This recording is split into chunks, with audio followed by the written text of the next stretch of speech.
आप इंस्टाग्राम क्यों इस्तेमाल करते हैं? फोटोज या रील्स पोस्ट करने या देखने के लिए, है ना?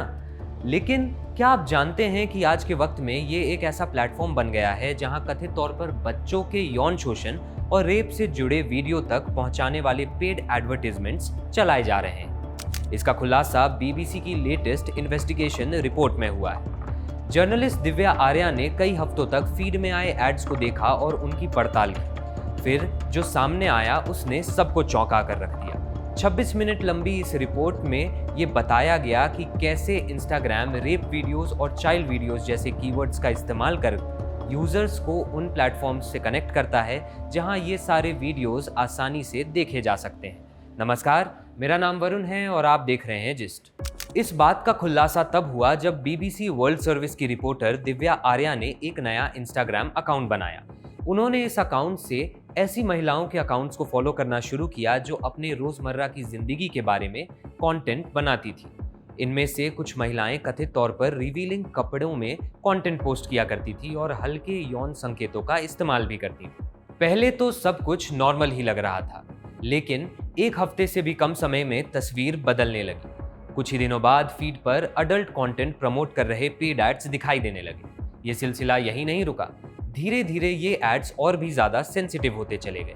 अब उनकी फीड पर सिर्फ अडल्ट कंटेंट नहीं बल्कि बच्चों के सेक्सुअल अब्यूज से जुड़े प्रमोशनल एड्स भी दिखाए जाने लगे। दिव्या ने रिपोर्ट में बताया कि सिर्फ 6 दिनों में इस अकाउंट पर बच्चों के सेक्सुअल अब्यूज से जुड़े करीब 30 और अडल्ट पोर्नोग्राफी से जुड़े 20 पेड एड्स दिखाए गए। इन एड्स पर क्लिक करने पर लिंक यूजर्स को टेलीग्राम के उन ग्रुप्स पर ले जा रहा था जहां ये अब्यूजिव कंटेंट बेचा जा रहा था। बीबीसी ने इनमें से एक एड को इंस्टाग्राम पर रिपोर्ट भी किया।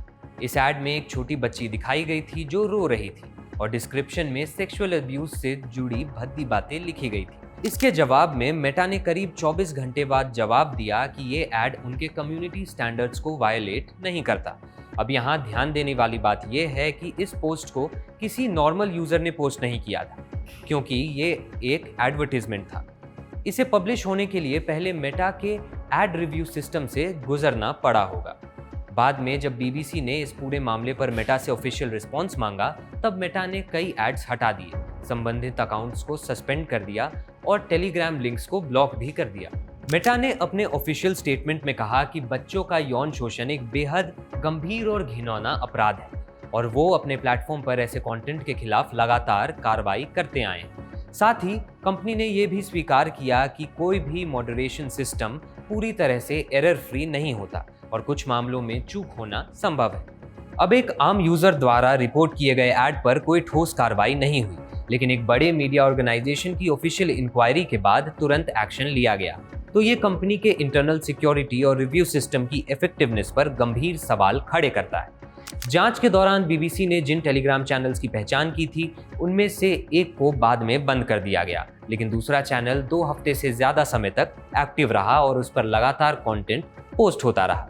टेलीग्राम ने अपने जवाब में कहा कि उसने 2026 में अब तक चाइल्ड सेक्सुअल अब्यूज से जुड़े 2,75,000 से ज्यादा ग्रुप्स और चैनल्स हटाए हैं और ऐसे अपराधों की पहचान और रोकथाम के लिए उसने कड़े सिक्योरिटी मेजर्स लागू भी किए हैं।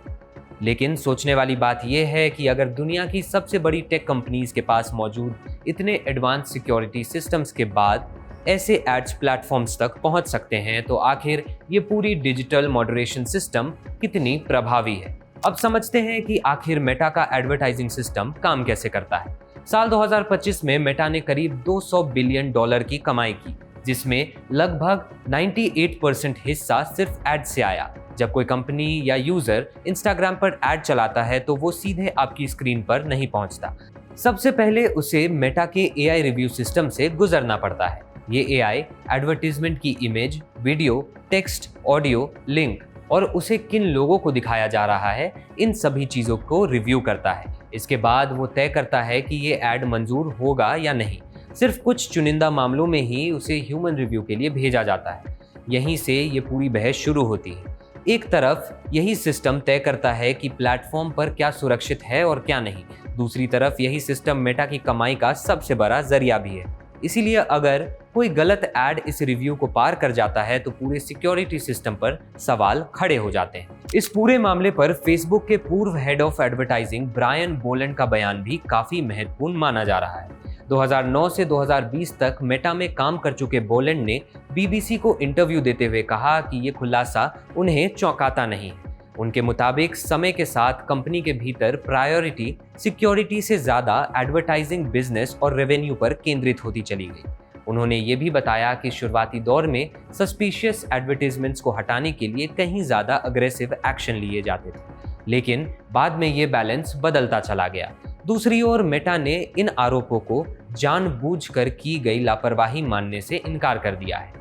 कंपनी का कहना है कि उन्होंने 2025 में सस्पिशियस एक्टिविटी के कारण 40 लाख से ज्यादा अकाउंट्स डीएक्टिवेट किए और वो लगातार अपने डिटेक्शन सिस्टम को बेहतर बना रहे हैं। फिर भी बीबीसी की इन्वेस्टिगेशन एक अनकंफर्टेबल फैक्ट सामने रखती है। अगर केवल 6 दिनों के भीतर एक नए अकाउंट तक बच्चों के सेक्सुअल अब्यूज से जुड़े दर्जनों पेड एडवर्टाइजमेंट्स पहुंच सकते हैं, तो सवाल सिर्फ इस बात का नहीं है कि सिस्टम ने कितने अकाउंट्स हटाए। सवाल ये भी है कि इतनी संवेदनशील कंटेंट शुरुआती रिव्यू प्रोसेस को पार करके प्लेटफॉर्म तक कैसे पहुंच जाती है। इस पूरी कहानी का सबसे इंपॉर्टेंट हिस्सा है इंस्टाग्राम का एल्गोरिदम। यही सिस्टम तय करता है कि आपकी स्क्रीन पर अगला वीडियो, अगला पोस्ट और अगला एडवर्टाइजमेंट क्या होगा। इसका मूल उद्देश्य केवल एक ही है, आपको प्लेटफॉर्म पर जितनी देर तक हो सके उतनी देर तक रोक कर रखना। इसके लिए एल्गोरिदम लगातार आपके बिहेवियर को पढ़ता रहता है। आप किन पोस्ट पर रुकते हैं, किन वीडियोस को पूरा देखते हैं, किस तरह के कंटेंट पर क्लिक करते हैं और कैसे अकाउंट्स को फॉलो करते हैं। फिर उसी पैटर्न के आधार पर वो आपको मिलता जुलता और कई बार उससे भी ज़्यादा इंस्टिगेटिंग कंटेंट दिखाना शुरू कर देता है ताकि आपकी एंगेजमेंट बनी रहे। मेटा के पूर्व वाइस प्रेसिडेंट ब्रायन बोलैंड के मुताबिक यही इस सिस्टम की सबसे बड़ी कमजोरी है।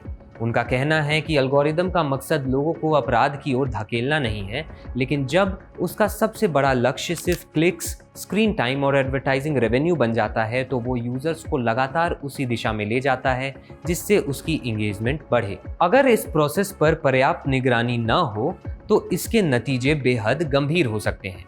बीबीसी की इन्वेस्टिगेशन में भी कुछ ऐसा ही पैटर्न सामने आया। अकाउंट ने शुरुआत में केवल सामान्य लाइफस्टाइल और कुछ हल्के यौन संकेतों वाले कंटेंट को फॉलो किया था, लेकिन कुछ ही दिनों में एल्गोरिदम ने उसी रुचि को आधार बनाकर उससे कहीं ज़्यादा सेंसिटिव और प्रॉब्लमैटिक एडवर्टाइजमेंट्स दिखाना शुरू कर दिया। यानी कंटेंट की इंटेंसिटी धीरे धीरे बढ़ती चली गई। बीबीसी का तर्क ये है कि ये किसी एक एडवर्टाइजमेंट की गलती नहीं है, बल्कि रिकमेंडेशन सिस्टम और एडवर्टाइजिंग सिस्टम का साझा बिहेवियर इस रिजल्ट को प्रोड्यूस करता है। भारत के संदर्भ में ये बहस और भी ज्यादा जरूरी हो जाती है। स्टैटिस्टा एक ऐसी वेबसाइट है जो कई सोर्सेज से आंकड़े और जानकारी जुटाकर 170 से ज्यादा कंपनीज और मार्केट्स पर रिपोर्ट्स पब्लिश करता है। ये इन कंपनीज के कंज्यूमर्स के बिहेवियर का भी एनालिसिस करता है। स्टैटिस्टा के अनुसार 2026 में भारत में इंस्टाग्राम के लगभग 36.2 करोड़ यूजर्स हैं, जो इसे मेटा के सबसे बड़े मार्केट्स में से एक बनाता है। वहीं बच्चों के सेक्सुअल अब्यूज से जुड़े ऑनलाइन कंटेंट की रिपोर्ट्स में भी भारत दुनिया के सबसे ज़्यादा प्रभावित देशों में शामिल है। ऐसे में अगर प्लेटफॉर्म के एल्गोरिदम और एडवर्टाइजिंग रिव्यू सिस्टम में किसी भी लेवल पर चूक होती है तो उसका असर करोड़ों यूजर्स तक पहुंच सकता है। यही वजह है कि ये विवाद सिर्फ कुछ एडवर्टाइजमेंट्स तक सीमित नहीं है। ये उस डिजिटल मॉडल पर सवाल उठाता है जिसमें यूजर इंगेजमेंट और सिक्योरिटी दोनों एक साथ बैलेंस करने का चैलेंज पहले से कहीं ज़्यादा बढ़ चुका है।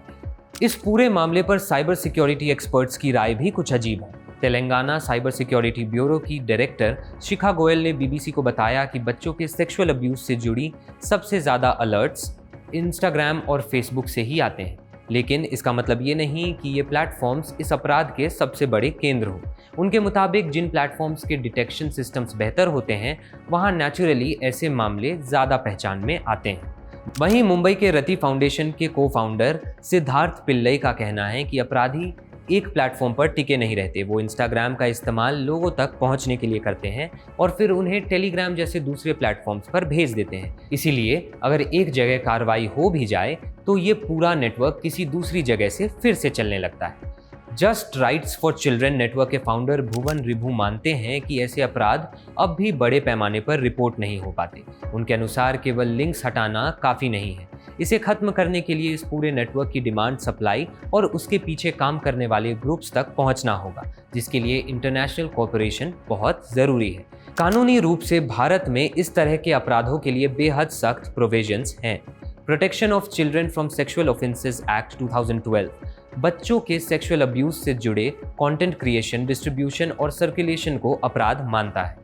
वहीं आईटी एक्ट के सेक्शन 67B के तहत ऐसे इलेक्ट्रॉनिक क्राइम्स के लिए 5 से 7 साल तक की सजा का प्रावधान बनाया गया है। आईटी रूल्स 2021 भी सोशल मीडिया प्लेटफॉर्म्स को रिपोर्ट होने के बाद गैर कानूनी कंटेंट को हटाने की जिम्मेदारी सौंपता है। बीबीसी ने इस पूरे मामले पर सुप्रीम कोर्ट के पूर्व न्यायाधीश जस्टिस मदन बी लोकुर से भी बात की।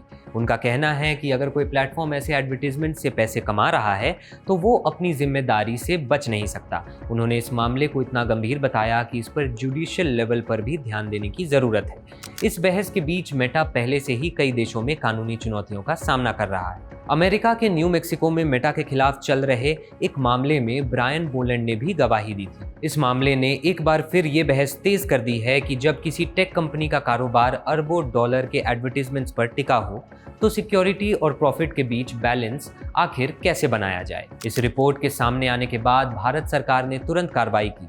Electronics and information technology ministry ने मेटा से जवाब मांगा कि ऐसे एडवर्टीजमेंट्स उसके अप्रूवल सिस्टम से कैसे गुजर गए, मौजूदा सिक्योरिटी मेजर्स क्यों नाकाम रहे और भविष्य में ऐसी चूक रोकने के लिए क्या कदम उठाए जाएंगे। इसके बाद मेटा ने अपने प्लेटफॉर्म से ऐसे कुछ अकाउंट्स हटा भी दिए।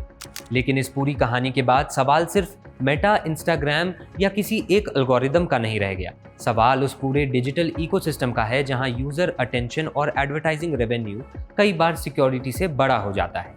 जब इस तरह के सिस्टम में कोई बड़ी चूक होती है तो इसका सबसे भारी नुकसान मासूम बच्चों को उठाना पड़ता है। ये मामला हमें ये भी सोचने पर मजबूर करता है कि जिस सिस्टम को लोगों को जोड़ने और उनकी जिंदगी आसान बनाने के लिए बनाया गया था, अगर वही अपराधियों के लिए एक रास्ता बन जाए तो समस्या सिर्फ टेक्नोलॉजी की नहीं है, बल्कि प्लेटफॉर्म्स की अकाउंटेबिलिटी की भी है। आखिर किसी भी डिजिटल प्लेटफॉर्म की असली सफलता उसके यूजर्स की संख्या या उनकी कमाई से नहीं की जा सकती, बल्कि इस बात से तय होनी चाहिए कि वो अपने यूजर्स की सिक्योरिटी कितनी ईमानदारी से सुनिश्चित कर पाते हैं।